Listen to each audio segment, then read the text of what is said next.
ఇంటికంతా ఫోన్లు కూడా చేస్తూ ఉన్నారు.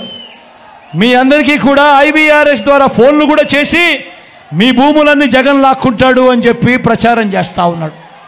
నేను అడుగుతా ఉన్నా, ఇంత దిక్కుమాలిన రాజకీయాలు చేస్తూ ఉన్న ఈ చంద్రబాబు, నువ్వు అసలు మనిషివేనా అని అడుగుతా ఉన్నాడు మీ బిడ్డ. ఈ సందర్భంగా మీ జగన్, మీ బిడ్డ భూములు ఇచ్చేవాడే కానీ భూములు లాక్కునేవాడు కాదు మీ బిడ్డ. అసలు చంద్రబాబు నాయుడు అడుగుతా ఉన్నా, అయ్యా అసలు నీకు ల్యాండ్ టైటిలింగ్ యాక్ట్ అంటే ఏమిటో తెలుసా చంద్రబాబు అని అడుగుతా ఉన్నా. అసలు ల్యాండ్ టైటిలింగ్ యాక్ట్ అంటేనే దాని అర్థం ఏమిటి అని అంటే, భూముల మీద సంపూర్ణ హక్కులు రైతన్నలకు ఎల్లవేళలా ఉండేట్టుగా ఒక యాక్ట్ చేయడమే, దాన్నే ల్యాండ్ టైటిలింగ్ యాక్ట్ అంటారు చంద్రబాబు. ఫస్ట్ అది తెలుసుకో అని అడుగుతా ఉన్నా. ఇవాళ ఇదే పెద్ద మనిషి చంద్రబాబు నాయుడు గారు చేస్తూ ఉన్న తప్పుడు ప్రచారాలకు ప్రతి ఒక్కరికి తెలిసి ఉండాలి. కాబట్టి ఈరోజు మీ అందరితో కూడా ఒక 2 నిమిషాలు దాని గురించి చెబుతా. ఈ ల్యాండ్ టైటిలింగ్ యాక్ట్ అన్నది రాబోయే రోజుల్లో ఒక పెద్ద సంస్కరణ అవుతుంది. ఎందుకంటే ఈరోజు ఏ భూమి ఎక్కడ కొనాలనుకున్నా కూడా ఆ భూములన్నిటిలో కూడా ఈరోజు వివాదాలు ఉన్నాయి. ఆ భూముల్లో ఎక్స్టెంట్ అన్నా తక్కువ ఉంటుంది, సబ్ డివిజన్ అన్నా జరగకపోయి ఉంటుంది, సర్వేలన్నా జరగకపోయి ఉంటాయి, రికార్డులన్నీ అప్డేట్ కాకపోయి ఉంటాయి. వీటి అన్నిటి వల్ల భూ వివాదాలు పెరిగి ఇవాళ రైతన్నలు, ప్రజలు అందరూ కూడా కోర్టుల చుట్టూ తిరిగే కార్యక్రమం, అధికారుల చుట్టూ తిరిగే కార్యక్రమం జరుగుతూ ఉంది.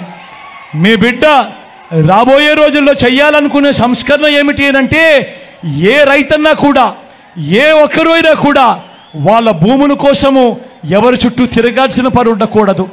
ఏ కోర్టుకు వివాదాలకు సంబంధించిన ఏ కోర్టుకు వెళ్లాల్సిన పరిస్థితి ఆ భూముల మీద వాళ్ళకు సంపూర్ణ హక్కులు వాళ్లకు కల్పిస్తూ, ఆ భూముల మీద ఏదైనా వివాదం ఉంటే ఆ వివాదాన్ని గవర్నమెంట్ గ్యారంటీ ఇస్తూ, వివాదం లేదు ఈ భూములు అని చెప్పే ఒక సంస్కరణ తీసుకుని రావాలని మీ బిడ్డ ఆలోచన.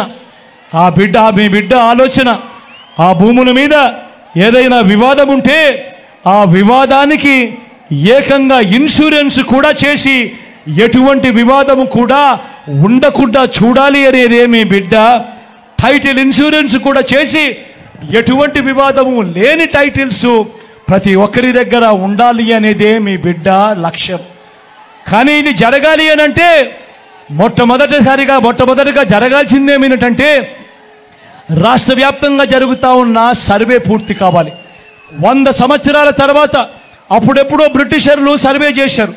దాని తర్వాత ఈ దేశంలో కానీ ఈ రాష్ట్రంలో కానీ సర్వేలు మళ్ళీ చేసే పరిస్థితి లేదు. ఈరోజు మొట్టమొదటిసారిగా మీ బిడ్డ గ్రామ సచివాలయాలు తీసుకొని వచ్చి అందులో ఏకంగా 15,000 సర్వేయర్లను కూడా అందులో పెట్టి ఈరోజు మీ బిడ్డ 100 సంవత్సరాల క్రిందట జరిగిన సర్వేను మళ్ళీ మీ బిడ్డ ప్రతి ఎకరాను కూడా సర్వే చేయిస్తూ ఉన్నాడు. రైతుల కోసం సర్వే చేయించడమే కాకుండా వాటికి సంబంధించిన సరిహద్దు రాళ్లను పెట్టిస్తూ ఉన్నాడు, రికార్డులన్నీ అప్డేట్ చేయిస్తూ ఉన్నాడు, సబ్ డివిజన్ చేయిస్తూ ఉన్నాడు. చేసి ఆ రైతన్నలకే హక్కు పత్రాలను ఎక్కడికి పోకుండా పదిలంగా రైతన్నలకు అందేట్టుగా చేస్తూ ఉన్నాడు మీ బిడ్డ. ఇవన్నీ కూడా పూర్తయిపోయిన తర్వాత కానీ రాష్ట్రంలో 17,000కు సంబంధించిన రెవెన్యూ గ్రామాలుంటే ఇప్పటిదాకా 6,000 రెవెన్యూ గ్రామాలు మాత్రమే పూర్తయ్యాయి. రాబోయే 1.5-2 సంవత్సరాలలో పూర్తిగా 17,000 గ్రామాల సర్వే కూడా పూర్తయిపోతుంది. ఆ తర్వాత ప్రతి రైతన్న దగ్గర, ప్రతి ఒక్కరి దగ్గర వాళ్ళ భూములకు సంబంధించిన పక్కా రికార్డులు ఉంటాయి.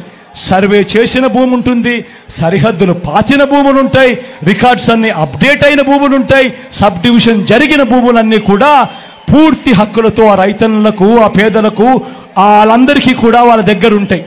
అటువంటి పరిస్థితిలో ఆ పరిస్థితి వచ్చిన తర్వాత ఈ ల్యాండ్ టైటిలింగ్ యాక్ట్ తీసుకొని వచ్చి ఏ స్థాయిలోకి తీసుకొని పోతామోనంటే, ఆ భూములకన్నిటికీ వివాదాలు ఏదైనా వస్తే ప్రభుత్వం గ్యారంటీ అని చెప్పే పరిస్థితిలోకి తోడుగా ఉండే కార్యక్రమమే ఈ ల్యాండ్ టైటిలింగ్ యాక్ట్ అన్నది.